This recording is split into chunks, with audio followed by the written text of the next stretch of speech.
Hi ಎಲ್ರಿಗೂ ನಮಸ್ಕಾರ. ಪುಷ್ಪ ಚಿರಾಗ್ ಚಾನಲ್ಗೆ ಸ್ವಾಗತ.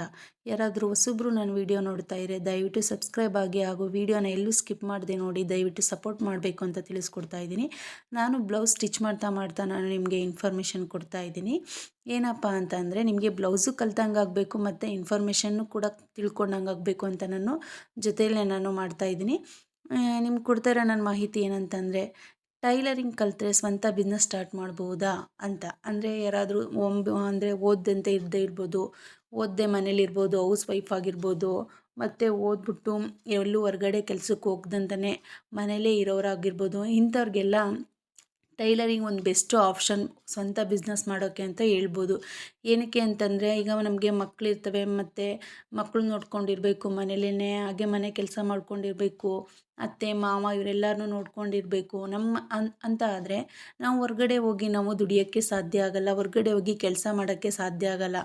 ಆದ್ದರಿಂದ ಏನು ಮಾಡಬೇಕು ಅಂತಂದರೆ, ನಾವು ಟೈಲರಿಂಗ್ ಕಲ್ತ್ಕೊಂಡ್ರೆ ನಾವು ಬಂದು ಮನೆಯಲ್ಲೇ, ಅಂದರೆ ಗಂಡ ಮಕ್ಕಳನ್ನು ನೋಡ್ಕೋಬೋದು, ಅತ್ತೆ ಮಾವ ಮನೆ ಫ್ಯಾಮಿಲಿನೂ ನೋಡಿಕೊಂಡು ಮನೆಯಲ್ಲೇ ಇದ್ಕೊಂಡು ನಾವು ಸ್ವಂತ ಬಿಸ್ನೆಸ್ನ ಸ್ಟಾರ್ಟ್ ಮಾಡ್ಬೋದು. ಹೇಗಪ್ಪ ಅಂತಂದರೆ, ನಿಮಗೆ ಟೈಲರಿಂಗ್ ಕಲ್ತ್ಕೊಂಡ್ರೆ ಒಂದು 2 ತಿಂಗಳು ಅಥವಾ 3 ತಿಂಗಳು ಫ್ರೀ ಮಾಡ್ಕೊಂಡೋಗಿ, ಅಷ್ಟೊಂದೆಲ್ಲ ಟೈಮ್ ಬೇಕಾಗಿಲ್ಲ, 1 ತಿಂಗಳಲ್ಲೇ ಕಲಿಬೋದು. 1 ತಿಂಗಳು ನೀವು ನಾವು ತೊಗೊಂಡ್ರೆ ಟೈಮ್ ಮಾಡ್ಕೊಂಡೋಗಿ, ಇವಾಗ ಎಲ್ಲ ಕಡೆಯೂ ಟ್ರೈನಿಂಗ್ ಕೊಡ್ತಾ ಇರ್ತಾರೆ. ಟೈಲರಿಂಗ್ ಟ್ರೈನಿಂಗು ತೊಗೊಂಡ್ರೆ ನೀವು ಟ್ರೈನಿಂಗ್ನ, ಇಲ್ಲಾಂದರೆ ಆಲ್ರೆಡಿ ತೊಗೊಂಡಿರೋರು ಬಂದರೆ ನಿಮಗೆ ಹೊಲಿಯೋಕ್ಕೆ ಬರುತ್ತೆ ಅನ್ನೋರಾದರೆ ನೀವು ಸ್ವಂತ ಬಿಸ್ನೆಸ್ ಅಂದರೆ ಬಟ್ಟೆ ಹೊಲಿಯೋದ್ರ ಜೊತೆಗೆ ಸ್ವಂತ ಬಿಸ್ನೆಸ್ನ ಸ್ಟಾರ್ಟ್ ಮಾಡ್ಬೋದು. ಏಕೆಂದರೆ ನಿಮ್ಮೂರಲ್ಲೇ ಒಂದು ಮಳಿಗೆನ ನೋಡ್ಕೊಂಡಿಲ್ಲ, ನಿಮ್ಮ ಮನೆಯಲ್ಲೇ ಮಳಿಗೆ ಇದ್ದರೆ, ಇಲ್ಲಾಂದರೆ ಮನೆಯಲ್ಲೇ ಕೂಡ ಮಾಡ್ಬೋದು ಈ ಬಿಸ್ನೆಸ್ನ. ಬಟ್ಟೆ ಹೊಲಿಯೋಕ್ಕೆ ಹೇಗಿದ್ರು ನಿಮಗೆ ಕೊಡೋಕ್ಕೆ ಬಂದಿರ್ತಾರೆ ಜನಗಳು. ಅವ್ರಿಗೆ ಮನೇಲಿ ಒಂದಿಷ್ಟು ಸೀರೆಗಳು, ಅಂಗಡಿಯಿಂದ ಸೀರೆಗಳು, ಟಾಪ್ಗಳು, ಪೆಟಿಕೋಟ್ಗಳು ಮತ್ತು ಸ್ಯಾರಿ ಪೆಟಿಕೋಟ್ಗಳು ಮತ್ತು ಈ ಥರ ತಂದು ಇಡೋದ್ರಿಂದ ನಿಮಗೆ ನಿಮ್ಮ ಮನೆಗೆ ಬಟ್ಟೆ ಕೊಡೋಕ್ಕೆ ಬರ್ತಾರಲ್ಲ, ಅಂದರೆ ಬ್ಲೌಸ್ ಸ್ಟಿಚ್ ಮಾಡೋಕ್ಕಾಗಿರ್ಬೋದು, ಸೀರೆ ಫಾಲ್ಸ್ ಹಾಕಿಸ್ಕೊಳ್ಳೋಕ್ಕೆ, ಈ ಥರ ಏನಾದ್ರು ಸ್ಟಿಚ್ಚಿಂಗ್ಗೆ ಕೊಡೋಕ್ಕೆ ಬರೋರು, ಇಲ್ಲ ಅಂತಂದರೆ ನಿಮ್ಮ ಮನೆಗೆ ನೆಂಟರುಗಳು ಬರ್ಬೋದು, ಇಲ್ಲಾಂದರೆ ಅಕ್ಕಪಕ್ಕ ಮನೆಯವರು ಬರ್ಬೋದು. ಈ ಎಲ್ಲರೂ ಕಾಮನಾಗಿ ಮನೆಗಳಿಗೆ ಟೈಲರಿಂಗ್ ಇದ್ದಾರೆ, ಬಟ್ಟೆ ಹೊಲಿತಾ ಇದ್ದಾರೆ ಅಂತಂದರೆ ಬಂದೇ ಬರ್ತಾ ಇರ್ತಾರೆ.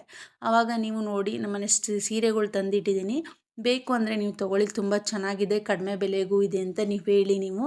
ಅವ್ರಿಗೆ ನೀವು ಹೋಲ್ಸೇಲಲ್ಲಿ ನೀವು ಸೀರೆಗಳು ತಂದು ಇಂತಿಷ್ಟು ಬೆಲೆ ಅಂತ ನೀವು ಅಲ್ಲಿ ಹಾಕಿ ನೀವು ಸ್ಟಿಕ್ ಮಾಡಿ, ಆನಂತರ ನೀವು ಆ ಬೆಲೆಗೆ ಮಾರ್ಬೋದು. ಅಂದರೆ ಎಕ್ಸಾಂಪಲು, ನೀವು 300 ರೂಪಾಯಿ ಸೀರೆ ತಂದರೆ 400 ರೂಪಾಯಿ ಪ್ರೈಸ್ ಇಟ್ಟು ಅದಕ್ಕೆ ನೀವು ಸೀರೆನ ನೀವು ಮಾರಾಟ ಮಾಡ್ಬೋದು. ಈ ಥರ ಸೀರೆಗಳಾಗಿರ್ಬೋದು, ಸ್ಯಾರಿ ಪೆಟಿಕೋಟ್ಗಳು ಮತ್ತು ಲೆಗಿನ್ಸ್ ಪ್ಯಾಂಟ್ಗಳು, ಟಾಪ್ಗಳು, ಡ್ರೆಸ್ಗಳು, ಈ ಥರ ಕೂಡ ನೀವು ಮನೆಯಲ್ಲೇ ಇದ್ಕೊಂಡು ಓನ್ ಬಿಸ್ನೆಸ್ಸ ಸ್ಟಾರ್ಟ್ ಮಾಡ್ಬೋದು. ಇಲ್ಲ ಅಂತಂದರೆ ನಾವು ಅಂಗಡಿ ಇಡ್ತೀವಿ ಅನ್ನೋರಾದರೆ, ಟೈಲರಿಂಗಲ್ಲಿ ತುಂಬ ಎಕ್ಸ್ಪರ್ಟ್ ಆಗಿರೋರಾದರೆ ನಾವು ಅಂಗಡಿ ಇಡ್ತೀವಿ ಅಂದರೆ, ತುಂಬ ಎಕ್ಸ್ಪರ್ಟ್ ತೊಗೊಂಡು ಮನೆಯಲ್ಲೂ ಹೊಲಿಯೋಕ್ಕಾಗ್ತಾಯಿಲ್ಲ ಅಂತಂದರೆ, ನಿಮ್ಮ ಹತ್ರದಲ್ಲಿ ಎಲ್ಲಾದರೂ ನಾವು ಅಂಗಡಿ ಇಡ್ತೀವಿ ಅನ್ನೋದಾದರೆ, ದಿನಕ್ಕೆ ಒಂದು 4 ಅವರ್ಸ್ ಆದರೂ ನೀವು ಅಂಗಡಿ ಬಾಗಿಲು ಓಪನ್ ಮಾಡ್ತೀರಾ. ನಿಮ್ಮ ಕೆಲಸ ಎಲ್ಲ ಮುಗಿಸ್ಕೊಂಡು, ನಿಮ್ಮ ಪ್ರತಿದಿನನಿತ್ಯ ಏನು ಕೆಲಸ ಇರುತ್ತೆ ಅದನ್ನೆಲ್ಲ ಮುಗಿಸ್ಕೊಂಡು ಹೋಗಿ ಅಂಗಡಿಗೆ ಹೋದರೆ, ನೀವು ಅಂತಂದರೆ ಬ್ಲೌಸ್ ಹೊಲಿಯೋದ್ರ ಜೊತೆಗೇ, ಬ್ಲೌಸ್ ಹೊಲಿತಾ ಅಂದರೆ ಬ್ಲೌಸ್ ಸ್ಟಿಚ್ ಮಾಡೋಕ್ಕೆ ಥ್ರೆಡ್ಗಳು, ದಾರಗಳಾಗಿರ್ಬೋದು, ಸೂಜಿಗಳು ಮತ್ತು ದಾರಗಳು, ಮಿಷಿನ್ಗೆ ಬೇಕಾದಂಥ ಪಾರ್ಟ್ಸ್ಗಳಾಗಿರ್ಬೋದು, ಬಾಬಿನು, ಕೇಸು, ಬೆಲ್ಟು ಮತ್ತು ಈ ಥರ ಬರುತ್ತವಲ್ಲ ಪಾರ್ಟ್ಸ್ಗಳು, ಮಿಷಿನ್ ಪಾರ್ಟ್ಸ್ಗಳು, ಆ ಥರ ಪಾರ್ಟ್ಸ್ಗಳು ಆಗಿರ್ಬೋದು, ಆ ಥರದವೆಲ್ಲ ತಂದಿಡೋದು. ಮತ್ತು ಬ್ಲೌಸ್ಗೆ ಈಗ ಪ್ರತಿಯೊಬ್ಬರು ಲೈನಿಂಗ್ ಹೊಲಿತಾರೆ. ನೀವು ಕೂಡ ನೀವಿಬ್ಬರು ಅಂದರೆ ಹೋಲ್ಸೇಲಲ್ಲಿ ಲೈನಿಂಗ್ಗಳನ್ನ ತಂದಿಟ್ಟರೆ, ನಿಮ್ಮೂರಲ್ಲಿ ಯಾರಾದರೂ ಬೇರೆಯವರು ಸ್ಟಿಚ್ ಮಾಡೋರು ಇರ್ತಾರಲ್ಲ, ಅವರು ಕೂಡ ಬಂದು ನಿಮ್ಮ ಹತ್ರನೇ ಬ್ಲೌಸ್ಗೆ ಲೈನಿಂಗ್ನ ತೊಗೋತಾರೆ. ಹಾಗೆ ಬಂದು ಅದರಲ್ಲೂ ಕೂಡ ನಿಮಗೆ 1 ಮೀಟ್ರಿಗೆ 2 ರೂಪಾಯಿ ಆಗಿರ್ಬೋದು, 3 ರೂಪಾಯಿ ಆಗಿರ್ಬೋದು, ಆ ಥರ ಸಿಗ್ತಾ ಇರುತ್ತೆ. ಒಂದು ಫುಲ್ ಹೋಲ್ಸೇಲಲ್ಲಿ ನಿಮಗೆ ಎಲ್ಲ ಕಲರು ತಂದುಬಿಟ್ರೆ ನಿಮಗೂ ಕೂಡ ಒಂದು ಬಂಡಲಲ್ಲಿ ನಿಮಗೆ 100 ರೂಪಾಯಿ, 200 ರೂಪಾಯಿ ಆ ಥರ ಲಾಭಗಳು ಸಿಗ್ತಾ ಇರುತ್ತೆ. ಥ್ರೆಡ್ಡು ಕೂಡ ಒಟ್ಟಿಗೆ ಎಲ್ಲನೂ ತೊಗೊಂಡು ಬಂದುಬಿಟ್ರೆ ನಿಮಗೂ ಕೂಡ ಅದರಲ್ಲೂ ಕೂಡ ಲಾಭ ಸಿಗುತ್ತೆ. ಒಂದು ಥ್ರೆಡ್ 6 ರೂಪಾಯಿ ಇರುತ್ತೆ, ನೀವು 7 ರೂಪಾಯಿ ಅಥವಾ 8 ರೂಪಾಯಿ ಕೂಡ ನೀವು ಮಾರಾಟ ಮಾಡ್ಬೋದು, ಅದರಲ್ಲೂ ಬರುತ್ತೆ ಲಾಭ. ಮತ್ತು ಬಂದು ಇವಾಗ ಬರ್ತಾರೆ ಡಿಸೈನ್ ಲೇಸ್ಗಳು. ಪ್ರತಿಯೊಬ್ಬರು ಕೂಡ ಯಾವುದೇ ರೀತಿ ಸಿಂಪಲ್ ಬ್ಲೌಸ್ ಹೊಲಿಸ್ಕೊಂಡ್ರು ಕೂಡ, ಸಿಂಪಲ್ಲಾಗಿ ಒಂದು ರೌಂಡ್ ನೆಕ್ ಇಟ್ಕೊಂಡ್ರು ಕೂಡ, ಅಥವಾ ಪ್ಯಾಚ್ ವರ್ಕ್ ಮಾಡಿಸ್ಕೊಂಡ್ರು ಕೂಡ ಲೇಸ್ಗಳನ್ನ ಹಾಕ್ತಾರೆ. ನೀವು ತಂದಿಟ್ಕೊಂಡ್ರೆ ಲೇಸ್ಗಳನ್ನ, ನಿಮ್ಮೂರಲ್ಲಿ ಹಿರಿಯರ ಬಟ್ಟೆ ಹೊಲಿಯೋರಾಗಿರ್ಬೋದು, ಬೇರೆ ಯಾರಾದರೂ ಆಗಿರ್ಬೋದು, ಲೇಸ್ಗಳನ್ನ ಮಾಡ್ಕೊತಾರೆ. ಅಂಗಡಿ ಇಟ್ಟರೆ ಜೊತೆಗೆ ನೀವು ಅದ್ರ ಜೊತೆ ಟೈಲರಿಂಗ್ ಅಂಗಡಿ ಜೊತೆಗೆ ನೀವು ಬ್ಯಾಂಗಲ್ ಸ್ಟೋರ್ ಕೂಡ ಇಟ್ಕೋಬೋದು. ರಿಬ್ಬನ್ಗಳು, ಬಳೆಗಳು ಮತ್ತು ಸ್ಟಿಕ್ಕರ್ಗಳು ಈ ಥರ ಬೇಕಾದಂಥ ವಸ್ತುಗಳನ್ನು ಕಿವಿ ಇಯರಿಂಗ್ಸ್ ಇವಾಗ ಆರ್ಟಿಫಿಷಿಯಲೇ ಎಲ್ಲ ತುಂಬ ಪರ್ಚೇಸರಿಂದ ಸರಗಳು ಈ ಥರ ಎಲ್ಲನೂ ನೀವು ಇಟ್ಕೊಂಡು ಬ್ಯಾಂಗಲ್ ಸ್ಟೋರ್ ಅಂದರೆ ಕೇಳೇ ಇರ್ತಿರ್ತಾರಲ್ಲ ಏನೇನು ಐಟಮ್ಸ್ ಇರ್ತವೆ ಅಂತ ನಿಮಗೆ ಗೊತ್ತಿರುತ್ತೆ. ಈ ಥರ ಒಂದೊಂದಾಗಿ ನೀವು ಐಟಮ್ಸ್ನ ಇಟ್ಕೊತಾ ಇರ್ಬೋದು ಟೈಲರಿಂಗ್ ಜೊತೆ. ಬೇಕು ಅಂದರೆ ಕೆಲವು ಸಣ್ಣ ಪುಟ್ಟ ಗಿಫ್ಟ್ ಐಟಮ್ಗಳು ಕೂಡ ಇಟ್ಕೋಬೋದು. ಈ ಥರ ಟೈಲರಿಂಗ್ ಒಂದು ಕಲ್ತಿದ್ರೆ ತುಂಬ ಅಂದರೆ ಸ್ವಂತ ಬಿಸ್ನೆಸ್ನ ನಾವೇ ಕೂಡ ನಾವು ನಮ್ಮ ಮನೆ ಹತ್ರ ಮಳಿಗೆ ಇತ್ತು ಅಂದರೂ ಕೂಡ ಮಾಡ್ಕೋಬೋದು. ಇಲ್ಲಾಂದ್ರೆ ಹತ್ರದಲ್ಲಿ ಯಾವುದಾದ್ರು ಒಂದು ಸಿಟಿ ಹತ್ರನೋ ಇಲ್ಲಾಂದ್ರೆ ಒಂದು ಹಳ್ಳೀಲಿ ಯಾವುದೂ ಅಂಗಡಿ ಇಲ್ಲ ಅಂತಂದರೆ ಆ ಅಂಗಡಿಗೆ ಹೋಗಿ ನೀವು ಇದು ಮಾಡಿದ್ರೆ ಅಂಗಡಿ ಇಟ್ಟರೆ ನೀವು ದಿನಕ್ಕೆ ಒಂದು 4 ಅವರ್ಸ್ ಬಾಗಿಲು ತೆಗೆದರೂ ಸಾಕು. ನಿಮಗೆ ತಿಂಗಳಿಗೆ ನೀವು ಒಂದು 40,000-50,000 ಅಷ್ಟು ಅಮೌಂಟನ್ನ ನೀವು ಸಂಪಾದನೆ ಮಾಡ್ಬೋದು. ಇಲ್ಲಾಂದ್ರೆ ಅದಕ್ಕಿಂತ ಜಾಸ್ತಿನೂ ಕೂಡ ಸಂಪಾದನೆ ಮಾಡ್ಬೋದು. ಹಾಗೆ ಟೈಲರಿಂಗಲ್ಲಿ ಇನ್ನೊಂಥರ ಎಲ್ಪ್ ಯಾವ ಥರ ಅಂದರೆ ಇವಾಗ ನೀವು ಡಿಸೈನ್ ವರ್ಕ್ ಇರುತ್ತಲ್ವ, ವರ್ಕ್ ಮಾಡಿಸ್ಕೊಬಂದು ಕೊಡ್ತೀರಲ್ವ, ಅದರಲ್ಲಿ ನೀವು ವರ್ಕ್ ಮಾಡ್ಸೋಕ್ಕೆ ಒಂದು 200 ಎಕ್ಸ್ಟ್ರಾ ತೊಗೋಬೋದು. ಸ್ಟಿಚ್ಚಿಂಗ್ಗೆ 400 ತೊಗೋತಾರೆ, 350 ತೊಗೋತಾರೆ. ಈ ರೀತಿ ಮದುವೆಗಳಿಗೆ, ಫಂಕ್ಷನ್ಗಳಿಗೆ, ಎಲ್ಲ ರೀತಿ ಫಂಕ್ಷನ್ಗಳಿಗೂ ಕೂಡ ನೀವು ಬ್ಲೌಸ್ಗಳು ಬರ್ತಾ ಇರ್ತವೆ. ಹೋಗಿ ವರ್ಕ್ ಮಾಡಿಸ್ಕೊಂಡು ಬಂದು ಸ್ಟಿಚ್ ಮಾಡಿಕೊಟ್ರೆ ನೀವು ಇಂತಿಷ್ಟು ರೈಟ್ ಅಂತ ಫಿಕ್ಸ್ ಮಾಡಿ ಅದರಲ್ಲೂ ಕೂಡ ನಿಮಗೆ ಲಾಭ ಬರುತ್ತೆ. ಈ ಥರ ಬ್ಲೌಸ್ಗಳಿಂದನೇ ತುಂಬ ಲಾಭ ಬರುತ್ತೆ.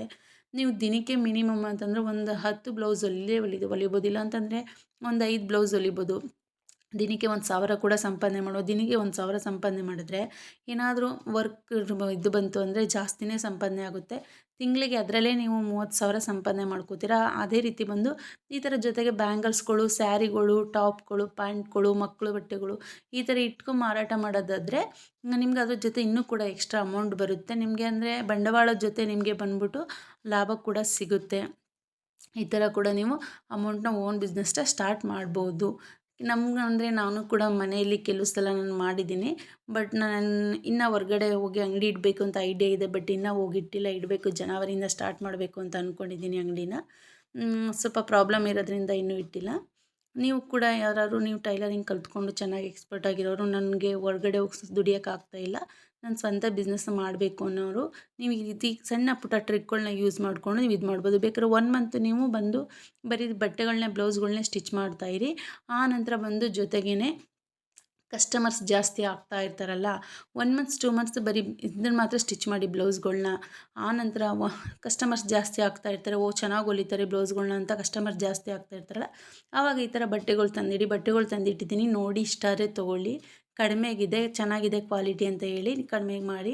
ಆ ನಂತರ ಬಟ್ಟೆಗಳಾದಮೇಲೆ ಅದ್ರ ಜೊತೆಗೆ ಬ್ಯಾಂಗಲ್ ಸ್ಟೋರ್ ಇಟ್ಕೊಳ್ಳಿ. ಮತ್ತು ಗಿಫ್ಟ್ಗಳೆಲ್ಲ ತಂದಿಡಿ. ಈ ಥರ ಮಾಡೋದ್ರಿಂದ ನಿಮಗೆ ಓನ್ ಬಿಸ್ನೆಸ್ ಸ್ಟಾರ್ಟ್ ಆದಂಗೆ ಆಗುತ್ತೆ.